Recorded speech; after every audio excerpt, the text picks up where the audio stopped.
mundo tem seus alimentos preferidos, né? Mas também tem aqueles que só de falar a gente já revira o olho e faz uma cara feia.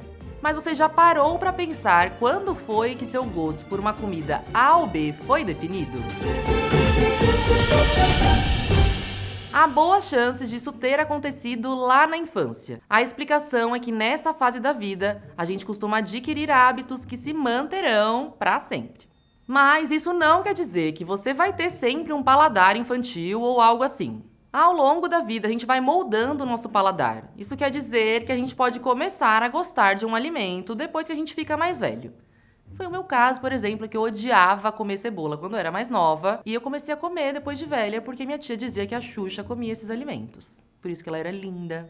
Isso porque preferências pessoais são impactadas por experiências individuais. E o grande responsável por isso no nosso corpo é o hipotálamo.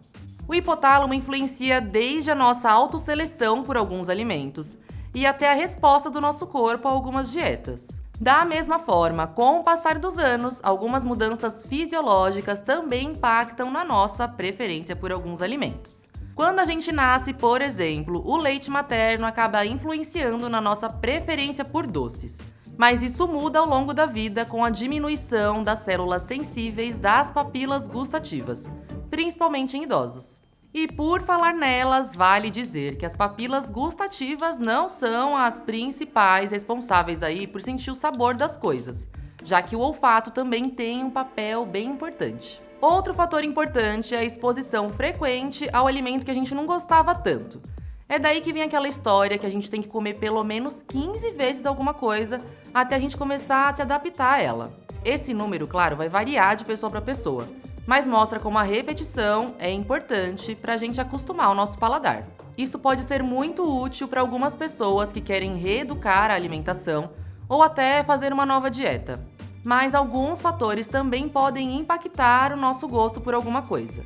A genética, por exemplo, pode nos fazer mais predispostos a gostar de um alimento ou não, como é o caso do polêmico coentro. Outro fator são algumas doenças que podem afetar a forma como a gente sente o gosto das coisas, ou até mesmo bloquear o olfato e o paladar, como é o caso da Covid.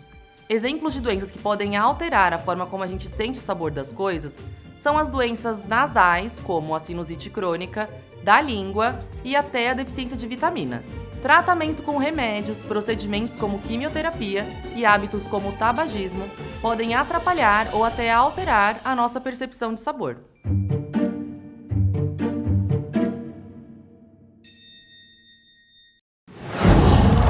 Qual?